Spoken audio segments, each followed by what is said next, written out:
আসসালামু আলাইকুম ওয়া রাহমাতুল্লাহ। প্রিয় শিক্ষার্থীরা, অনলাইন ক্লাসে সকলকে স্বাগত। তো শিক্ষার্থীরা, টেকনিক্যালি সমস্যার কারণে একটু ক্লাসটা দেরি হয়ে গেল। তো যাই হোক শিক্ষার্থীরা, আশা করি সকলে তোমরা ভালো আছো, আমি আলহামদুলিল্লাহ ভালো আছি। তো আমরা এখন মূল ক্লাসে চলে যাচ্ছি। হিসাব বিজ্ঞান দ্বিতীয় পত্র অধ্যায় 6 আর্থিক বিবরণী বিশ্লেষণ। এর পূর্বেই এই অধ্যায় থেকে আমরা আরো 2 দিন অর্থাৎ 2টি ক্লাস করেছি। তো আজকে আমাদের এই ক্লাসই শেষ ক্লাস এই অধ্যায় থেকে। তো আমরা ক্লাসটা একটু প্রথম থেকে শেষ পর্যন্ত সকলেই থাকার জন্য চেষ্টা করি। কোনো সমস্যা হলে অবশ্যই আমাকে কমেন্টসে জানাবে। তো আমি ক্লাস শুরুর আগে আমি একটা প্রশ্ন তোমাদের সামনে লিখে রেখেছি, যেটা একটা উদ্দীপক এখানে দেওয়া আছে। প্রশ্নে মোট দায় এবং মোট সম্পদ দেওয়া আছে টোটাল। এখানে স্থায়ী সম্পত্তি, প্রাপ্য হিসাব, সাপ্লাইস, মূলধন পণ্য, হাতে নগদ। এখানে স্থায়ী সম্পত্তি আর বাকি সব হচ্ছে চলতি সম্পত্তি। আর এই অঙ্কে শেয়ার মূলধন সঞ্চিত হবে সংরক্ষিত আয়। এটি হচ্ছে মালিকানা সত্ত্ব। 10% প্রদর্পণ, এটা হচ্ছে দীর্ঘমেয়াদী দায়, আর 3 হচ্ছে চলতি দায়। তো কোম্পানি বিক্রিত পণ্যের ব্যয়ের উপর 25% লাভে পণ্য বিক্রয় হয়েছে। বছরে মোট বিক্রয়ের পরিমাণ ছিল 2,55,000 টাকা। তো এখানে একটা গুরুত্বপূর্ণ বিষয় হচ্ছে, দেখো খেয়াল করে প্রশ্নটা। কোম্পানি মোট বিক্রির উপর বলে না, প্রশ্ন বলছে বিক্রিত পণ্যের ব্যয়ের উপর। প্রশ্নে বিক্রিত পণ্যের ব্যয় নাই, আমাদের বিক্রিত পণ্যের ব্যয় আমাদের অঙ্কে নির্ণয় করতে হবে। তো উদ্দীপকটা আমি এখানে প্রশ্ন উঠাইনি, উদ্দীপকটা আমি প্রশ্ন লিখে লিখে আমরা করব। ক নাম্বার বলছে প্রশ্নে মোট মুনাফার পরিমাণ নির্ণয় করো। মোট মুনাফার পরিমাণ নির্ণয়।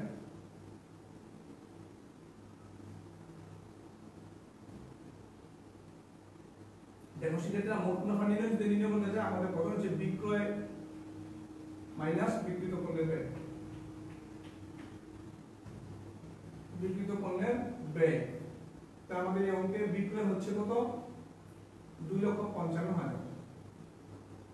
বিক্রিত পণ্যের ব্যয় আমরা জানি না, আমরা নিচে নির্ণয় করব।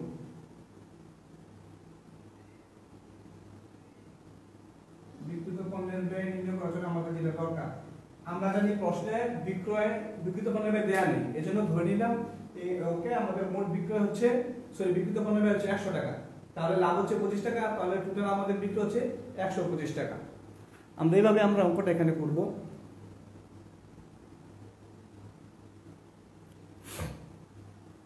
বিক্রিত পণ্যের ব্যয় টোটাল বিক্রি হচ্ছে 2,55,000। 55,000 দিয়ে 100 হচ্ছে বিক্রিত পণ্যের ব্যয়, আর বিক্রি হচ্ছে 125। কিভাবে আসলে ধরে নেই আমরা, এটা বৈদিক নিয়মে ক্লাস 7 এ আমরা এভাবে শিখছি যে ধরে নেই বিক্রিত পণ্যের ব্যয় 100 টাকা আর লাভ হচ্ছে 25 টাকা। তাহলে মোট বিক্রি হচ্ছে 125 টাকা। তাহলে বিক্রয় মূল্য যেহেতু দেওয়া আছে, বিক্রয় মূল্য 125 টাকা হলে লাভ বিক্রিত পণ্যের ব্যয় 100 টাকা। 1 টাকা কত? 2,55,000 টাকা কত? তাহলে আমাদের এখানে অ্যানসার কত বের হয়? বিক্রিত পণ্যের ব্যয় 2,04,000 টাকা। এই 2,04,000 টাকাই হচ্ছে আমাদের বিক্রিত পণ্যের ব্যয়। তাহলে আমাদের মোট মুনাফা কত আসলো? 2,55,000 থেকে 2,04,000 বাদ দিলে 51,000 টাকা। এই 51,000 টাকা হচ্ছে আমাদের মোট মুনাফা। দেখো শিক্ষার্থীরা, আমরা এখন এটা মুছে ফেলবো। তোমরা একটু অঙ্কটা ভালো করে দেখো ক নম্বরটা, তারপর আমরা ক্ষয়ে চলে যাব।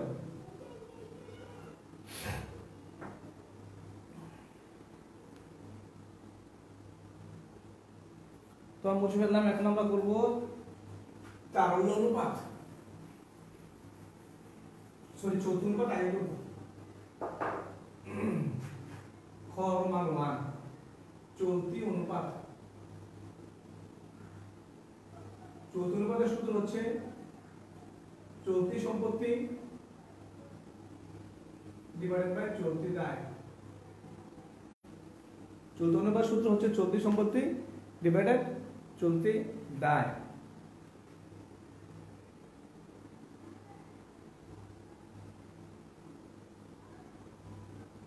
তাহলে আমাদের এখানে চলতি সম্পত্তি কোনগুলো আছে সেগুলো আমরা আগে নির্ণয় করতে হবে।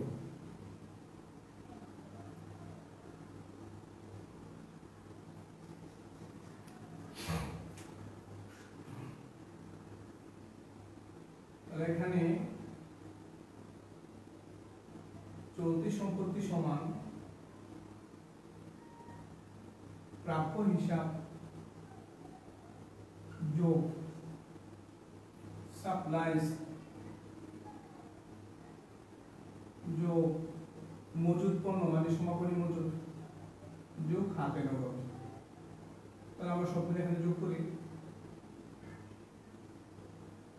প্রাপ্য হিসাব হচ্ছে 30,000 টাকা, সাপ্লাইস 20,000, মজুত পণ্য 40,000, হাতে নগদ 20,000, তাহলে টোটাল হাতে নগদ 25,000 টাকা। তাহলে আসলে 30, 20, 50, 90, 1,10,000, 1,15,000 টাকা। চলতি সম্পত্তি হচ্ছে 1,15,000। তাহলে চলতি দায়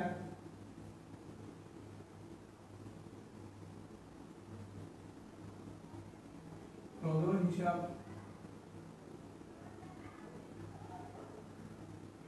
ব্যাংক জমাতিরিক্ত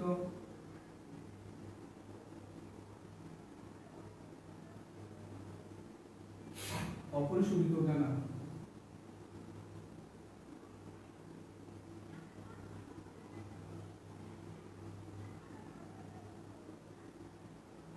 প্রদর হিসাব হচ্ছে 30,000 টাকা, ব্যাংক জমাতিরিক্ত 10,000, অপরিশোধিত দেনা হচ্ছে 5,000। 30, 10, 40, 5, 45,000 টাকা।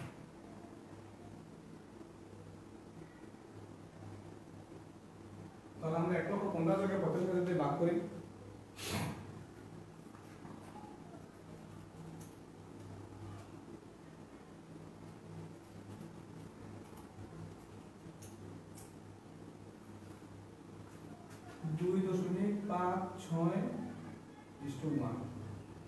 তাহলে আমাদের অঙ্কটা আগে সময় হচ্ছে 2:1 আর এখানে হয়েছে 2.56:1। তাহলে আমাদের প্রতিষ্ঠান অবস্থা কি অবশ্যই সন্তোষজনক। প্রতিষ্ঠানের দায় পরিশোধ করার ক্ষমতা সন্তোষজনক। তাহলে আমরা এখন নির্ণয় করব তারল্য অনুপাত।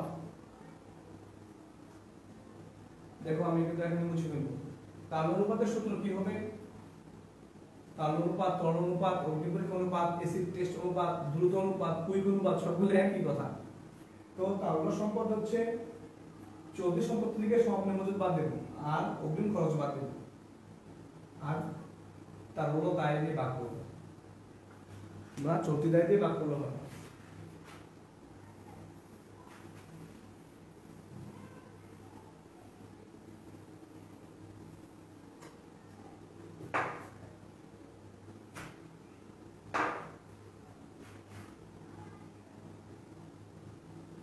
তারল্য অনুপাত সূত্র হচ্ছে তারল্য সম্পত্তি ডিভাইডেড বাই চলতি দায়। এই অনুপাত কেন নির্ণয় করে? তারল্য সম্পদকে চলতি দায় দিয়ে ভাগ করবে। এই অনুপাত নির্ণয় করার উদ্দেশ্য হলো তাৎক্ষণিক প্রতিষ্ঠানের দায় পরিশোধ করার ক্ষমতা কতটুকু তা জানার জন্য তারল্য অনুপাত নির্ণয় করা হয়। তাৎক্ষণিক দায় পরিশোধ করার ক্ষমতা কতটুকু আছে প্রতিষ্ঠানের সেটাই নির্ণয় করে তারল্য অনুপাতের মাধ্যমে। তাহলে তারল্য সম্পদের সূত্র তারল্য সম্পত্তি সমান চলতি সম্পত্তি মাইনাস মজুদ পণ্য মানে সমাপনী মজুদ পণ্য মাইনাস অগ্রিম খরচ।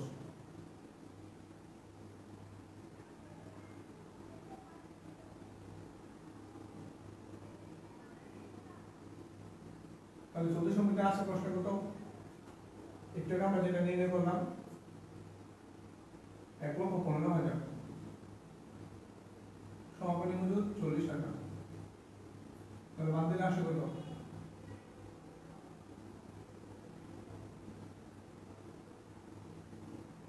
1,00,000 শুধু 75,000।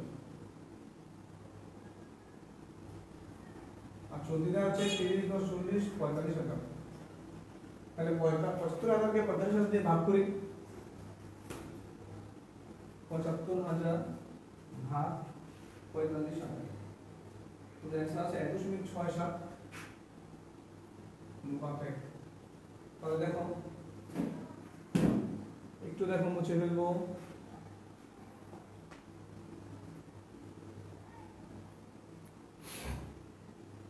তাহলে তারল্য অনুপাতের সূত্র হচ্ছে তারল্য সম্পদ ডিভাইড বাই চলতি দায়। তারল্য দায় দিলেও হয়। তারল্য দায় বের করার উপায় হচ্ছে চলতি দায় থেকে ব্যাংক জমাতিরিক্ত উত্তোলন বাদ দিব। কিন্তু আর চলতি দায় দিয়ে ভাগ করলে এটা সবচেয়ে স্ট্যান্ডার্ড। বর্তমানে এটাই আমাদের বিশেষজ্ঞরা মতামত দিচ্ছে যে চলতি দায় দিয়ে ভাগ করা দরকার, তাহলে তাই না, কিন্তু কেউ যদি তাহলে দায় দিয়ে ভাগ করে তাও হবে। তাহলে এখন আমরা এটা মুছে ফেলে আমরা গতে চলে যাব। গতে কি চেয়েছি দেখো, প্রশ্নে গয়ে চেয়েছে প্রাপ্য হিসাব আবর্তন অনুপাত, মজুদ আবর্তন অনুপাত। প্রাপ্য হিসাব আবর্তন অনুপাত এবং মজুদ আবর্তন অনুপাত।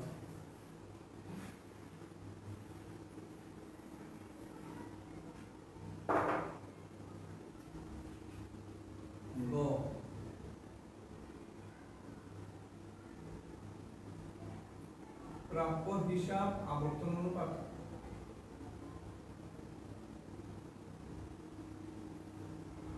প্রাপ্য হিসাব আবর্তন অনুপাতের সূত্র কি? প্রাপ্য হিসাব আবর্তন অনুপাতের সূত্র ধারে বিক্রয় ডিভাইড বাই গড় প্রাপ্য হিসাব বা গড় দেনাদার। ধারে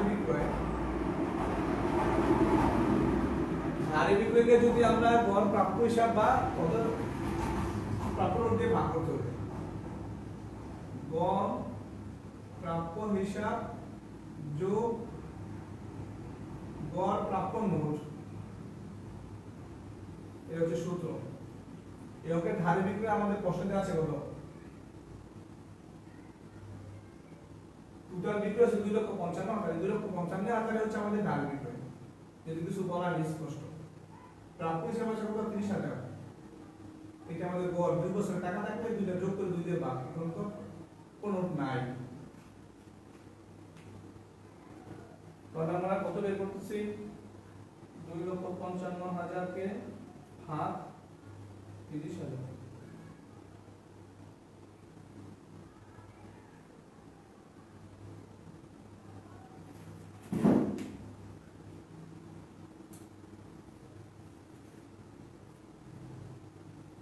সরি, উদ্দীপকে একটু ভুল আছে, এখানে ব্র্যাকেটে বলা আছে 80% ধারে বিক্রয়। এখানে 80% ধারে, তাহলে আমাদের বিক্রয়টা এটা হবে 80% ধারে যদি করি, তাহলে ধারে বিক্রয় বের করি আমরা 2,55,000 into 80%, 2,55,000 into 80,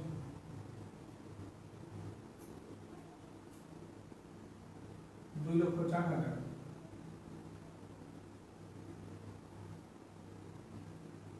তাহলে 2,04,000 এখানে ভাগ 30,000, 6.802। প্রাপ্য হিসাব আবর্তন অনুপাতে তার অ্যান্সার কত আসলো? 2.802। তাহলে দেখো আবার প্রশ্নটা, প্রাপ্য হিসাব আবর্তন অনুপাত মানে দেনাদার আবর্তন অনুপাত। প্রাপ্য হিসাব আবর্তন অনুপাতের সূত্র হচ্ছে কতবার দেনাদার যাদের নিকট পণ্য বিক্রি করা হয় তাদের কাছ থেকে কতবার টাকা আদায় করার সময় উঠবে তাই মূলত নির্ণয় করা হয়। তাহলে আমরা সেভাবে ধারে বিক্রয়ের সূত্র প্রাপ্য ধারে বিক্রয় ডিভাইড বাই গড় প্রাপ্য হিসাব যোগ গড় প্রাপ্য মোট, কিন্তু প্রাপ্য মোট নাই এই জন্য একবার জিরোটা করব। তাহলে আমাদের অ্যান্সার কত আসলো? 6.802। তাহলে এখন দেব আমরা মজুদ আবর্তন অনুপাত।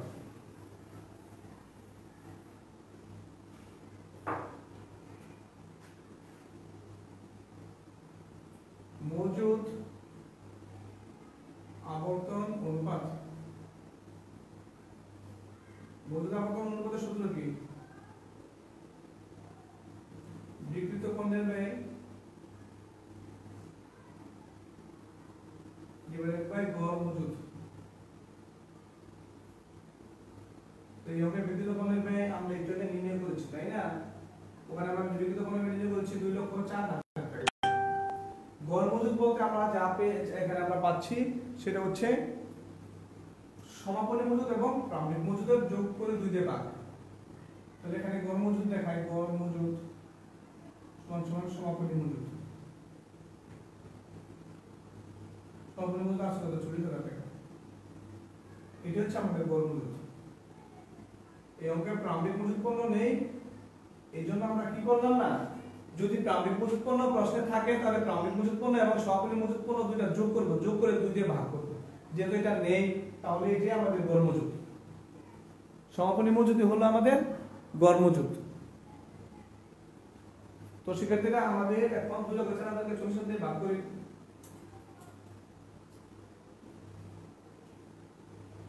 পাঁচ 5.10 বার মজুত আবর্তন তাহলে বলে 5.10 বার।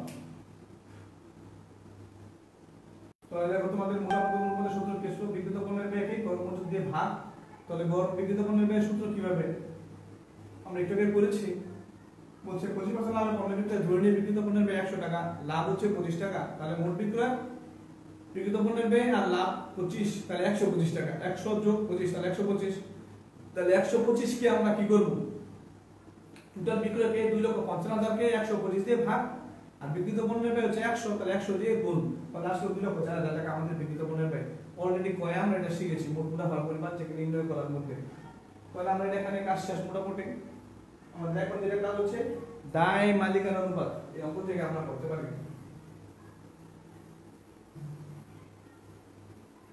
দায় মালিকানা অনুপাত,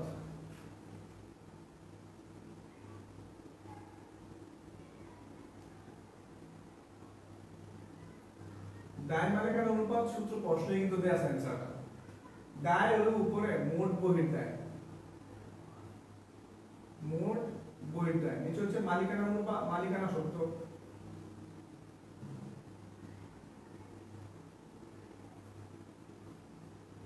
এটা আমাদের অ্যানসার।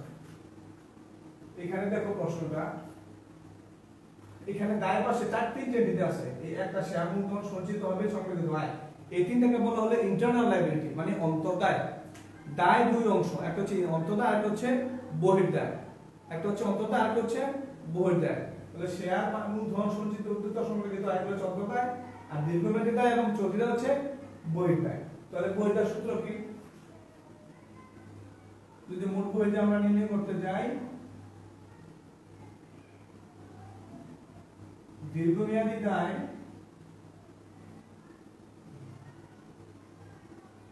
যোগ চলতি দায়। তাহলে দীর্ঘমেয়াদী দায় আমাদের আছে 40,000 টাকা, চলতি দায় আমরা কত নির্ণয় করেছি, কতে 1 টা 2 টা 3 টে 45,000 টাকা।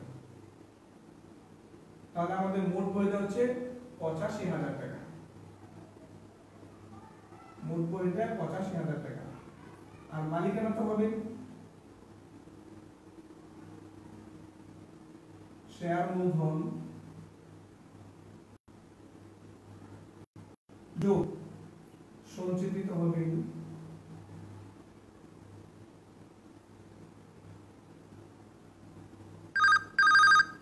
শেয়ার মূলধন যোগ সঞ্চিত তহবিল, শেয়ার মূলধন যোগ সঞ্চিত তহবিল যোগ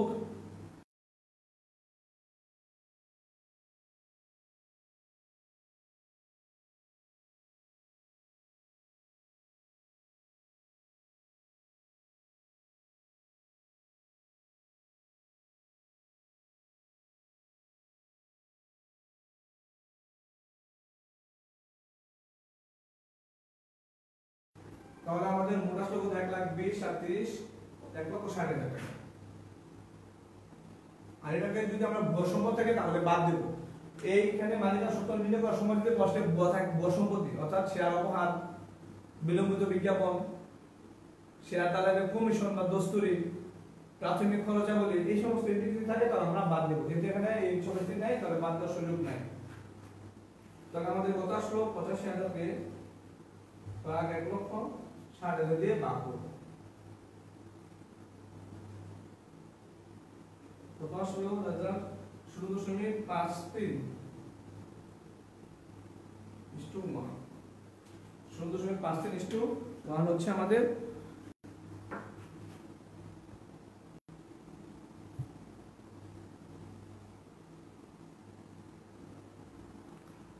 দায় মালিকানা অনুপাতের রেজাল্ট। তো সেক্ষেত্রে আজকে আমরা এই অঙ্ক থেকে আমরা এটাই শিখলাম। এখন আমাদের কাজ হচ্ছে আরেকটা, আমি একটা প্রশ্ন, ছোট্ট একটা প্রশ্ন, আমরা যেহেতু সময় আরো 10 মিনিট আছে আমরা এটা করব।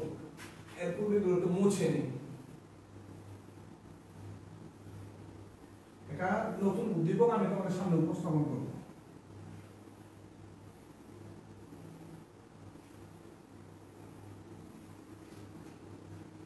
দেখো উদ্দীপকটা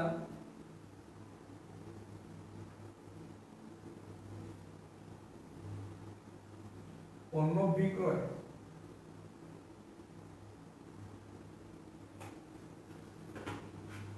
$5,25,000 টাকা। প্রারম্ভিক মজুত পণ্য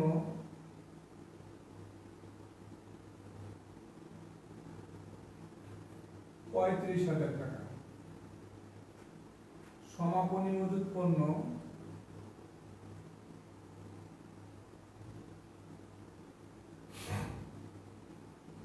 $65,000 টাকা। মোট লাভ $1,75,000 টাকা। বিনিয়োজিত মূলধন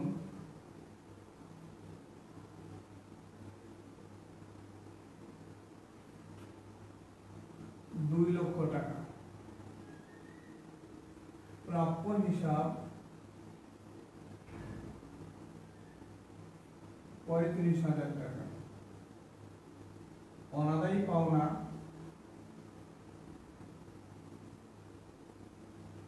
$3,500 টাকা। এই হচ্ছে আমাদের উদ্দীপকটা। এবং ক আমরা যেটা করবো এখান থেকে আমরা ক করবো, কয়েকটা এন্ট্রি এখানে দেওয়া আছে।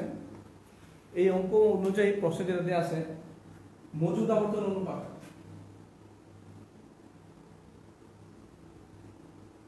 এই সূত্র আমরা পারি, কিন্তু এখানে দেওয়ার একটা উদ্দেশ্য আছে। বিক্রিত পণ্যের ব্যয়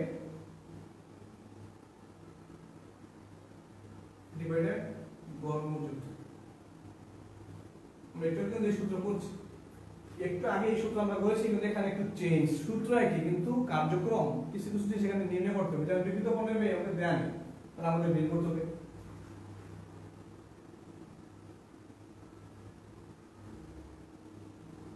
বিক্রিত পণ্য ব্যয়ের সূত্র হচ্ছে মোট বিক্রয় মাইনাস মোট লাভ। বিক্রয় থেকে যদি বিক্রিত পণ্য ব্যয় বাদ দিই তাহলে মোট লাভ বের হয়। ঠিক তদ্রুপভাবে বিক্রয় থেকে মোট লাভ বাদ দিলে কি বের হবে? বিক্রিত পণ্য ব্যয় বের হবে। তাহলে এই অঙ্কের বিক্রয় আছে $5,25,000, মোট লাভ আছে $1,75,000। তাহলে আমাদের বিক্রিত পণ্য ব্যয় কত বের হলো?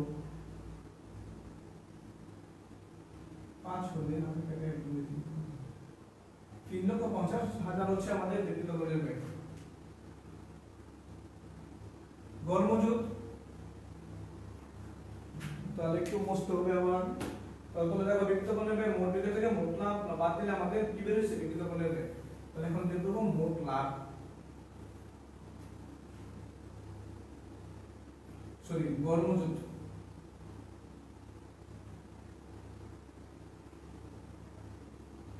প্রারম্ভিক মজুত পণ্য যোগ সমাপনী মজুত পণ্য। প্রারম্ভিক মজুত সমাপনী মজুত ভাগ 2। তাহলে প্রারম্ভিক মজুত পণ্য বসাতে আছে $35,000 টাকা, যোগ সমাপনী মজুত পণ্য আছে $65,000 টাকা। তাহলে 2 টাকা যদি ভাগ 2, তাহলে 1,00,000, এত ভাগ 50,000 টাকা হচ্ছে আমাদের গড় মজুত। তাহলে 3,50,000 যদি 50 দিয়ে ভাগ করি তাহলে আমাদের आंसर আছে 7 বার। তাহলে আমাদের মজুদ আবর্তন অনুপাতের রেজাল্ট আসলো 7 বার। এখানে এই অঙ্কটা কিন্তু যদি অঙ্কটা এই যে আমরা পারি, কিন্তু এখানে গুরুত্বপূর্ণ বিষয় দুটো জিনিস আমরা শিখতে পারলাম। একটা বিক্রিত পণ্যের ব্যয় কিভাবে নির্ণয় করব, কয়েকভাবে বিক্রিত পণ্যের ব্যয় নির্ণয় করা যায়। এর মধ্যে একটা হচ্ছে এই পদ্ধতি যে বিক্রয় থেকে মোট মুনাফা আমরা বাদ দিয়ে আমরা বিক্রিত পণ্যের ব্যয় নির্ণয় করতে পারি। আর একটা হচ্ছে গড় মজুদ, প্রারম্ভিক মজুদ যোগ সমাপনী মজুদ ভাগ 2, এটা হচ্ছে আমাদের গড় মজুদ। আর যদি এখানে সমাপনী মজুদ না, প্রারম্ভিক মজুদ না থাকতো তাহলে সমাপনী মজুদ হতো আমাদের গড় মজুদ। তাহলে আমাদের এখানে মজুদ আবর্তন অনুপাত হয়ে গেল। এখন আমরা শিখব নতুন একটা এন্ট্রি যেটা আমরা আগে কখনো করিনি, সেটা হচ্ছে বিনিয়োজিত মূলধন আবর্তন অনুপাত।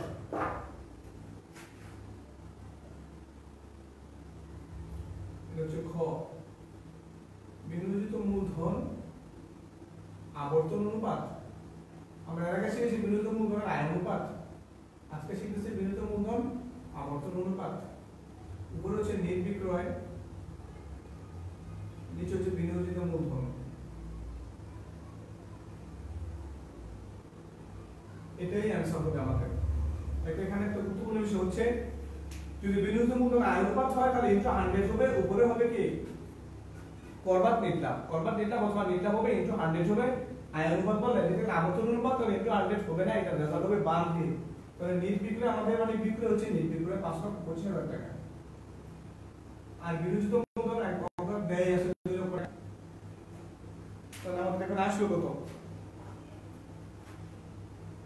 5,25,000 ভাগ 2 লক্ষ, 2.63 বার হচ্ছে আমাদের বিনিয়োজিত মূলধনের আবর্তন অনুপাত। দেখো অ্যানসারটা বিনিয়োজিত মূলধন আবর্তন অনুপাত নেট বিক্রয়কে আমরা কি করব বিনিয়োজিত মূলধন দিয়ে ভাগ করব। আর গ নাম্বার কি চেয়েছে অনাদায়ী পাওনা অনুপাত, এটা হলো নতুন একটি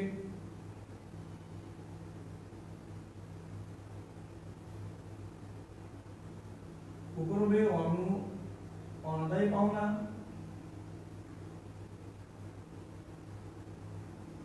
নিচে হবে প্রাপ্য হিসাব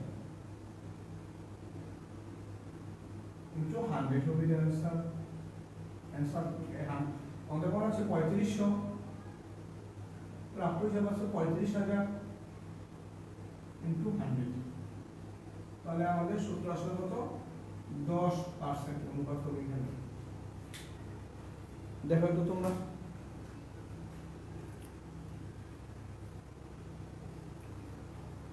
তাহলে আমরা এখানে যেটা এখন শিখলাম অনাদায়ী পাওনা অনুপাতের সূত্র হচ্ছে অনাদায়ী পাওনা ডিভাইডেড বাই প্রাপ্য হিসাব ইনটু 100।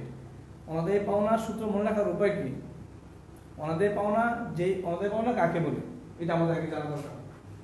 অনাদায়ী পাওনা মানে হচ্ছে অনেক চেষ্টা করার পরেও যে টাকা দেয়ার কাছ থেকে আদায় করা সম্ভব হচ্ছে না সেটাকে আমরা অনাদায়ী পাওনা বুঝি। আর অনাদায়ী পাওনা প্রতিষ্ঠার জন্য একটা কি ব্যয়, এই জন্য অনাদায়ী পাওনা অনুপাত আমরা বার করবো কার উপর প্রাপ্য হিসাবের উপর। এই জন্য অনাদায়ী পাওনাকে প্রাপ্য হিসাব দিয়ে আমরা ভাগ করবো ইনটু 100 দিয়ে গুণ করবো, তাহলে আমাদের রেজাল্ট আসবে 10%। তাহলে আমাদের অনাদায়ী পাওনা অনুপাত হয়ে গেল। দেখো আমরা বিনিয়োজিত মূলধন আবর্তন অনুপাতের সূত্র হচ্ছে নেট বিক্রয় ডিভাইড বাই বিনিয়োজিত মূলধন। যদি বিনিয়োজিত মূলধন দেওয়া না থাকে তাহলে আমরা বের করতে হবে। কিভাবে বের করবো, মোট সম্পত্তিকে, এখন যদি প্রশ্ন এরকম নাই যদি অন্যান্য আমরা উদ্দীপকে আমরা পাবো মোট সম্পদ থেকে আমরা কি করবো মোট সম্পদ থেকে উপর সম্পদ বাদ দেবো আর চলতি দায় বাদ দেবো, এটা সহজ সূত্র। মোট সম্পদ থেকে আমরা চলতি দায় বাদ দিলে আমাদের কি বেরোবে বিনিয়োজিত মূলধন বেরোবে। যদি বুয়া সম্পদ থাকে, বুয়া সম্পদ বলতে কোনগুলো বোঝাচ্ছে শেয়ার অবহার, প্রাথমিক খরচাবলী, দায়গ্রাহকের কমিশন, শেয়ার বাট্টা, এই সমস্ত এটা হচ্ছে আমাদের বুয়া সম্পদ। এগুলো আমরা বাদ দিলে আমাদের মোট সম্পদ পাবো। এখান থেকে চলতি দায় বাদ দিলে আমাদের বিনিয়োজিত মূলধন অনুপাত হয়ে যাবে। আর নেট বিক্রয়কে বিনিয়োজিত মূলধনকে বাদ করলে হয় বিনিয়োজিত মূলধন আবর্তন অনুপাত। আর করবাত নেট লাভ যদি উপরে থাকে ইনটু 100 এর হচ্ছে বিনিয়োজিত মূলধন আয় অনুপাত, এই হচ্ছে পার্থক্য। আমাদের প্রশ্নে দেখতে হবে কোনটা, এখানে আবর্তন বলা আছে, যদি আবর্তন থাকে তাহলে সেটার অ্যানসার হবে বার দিয়ে ইনটু 100 হবে না। আর নেট বিক্রয় ডিভাইড বাই বিনিয়োজিত মূলধন, আর যদি আয় অনুপাত বলেন অথবা শুধু গড়পূর্ণ নেট লাভ বলেন এর উপরে হবে নেট লাভ বা শুধু গড়পূর্ণ নেট লাভ ইনটু বিনিয়োজিত মূলধন ইনটু 100। তো সেক্ষেত্রে আজকে আমাদের অঙ্ক মোটামুটি এই পর্যন্তই শেষ। এখন আমি তোমাদের বাড়ির কাজ দিচ্ছি। দেখো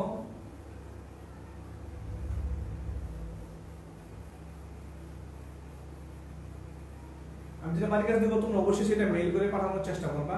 আমার মেইল তো তোমরা অবশ্যই জানাবে, পূর্বের ক্লাসে আমি দিয়েছি তোমাদের। তো বাড়ির কাজ হচ্ছে 2017 সাল দিনাজপুর বোর্ড, দিনাজপুর 2017 7-9 অঙ্কটা তোমরা বাড়ির কাজ তোমরা করবে। দেখো প্রশ্ন হচ্ছে দিনাজপুর বোর্ড 2017 7-9। তো সেক্ষেত্রে আজকে এই পর্যন্তই। তোমরা সবাই ভালো থাকো, নিয়মিত ক্লাসগুলোর মধ্যে তোমরা মনোযোগ দাও। কোনো সমস্যা থাকলে তোমরা আমাদেরকে কমেন্টসে জানাবে। ঠিক আছে, সেক্ষেত্রে আল্লাহ হাফেজ।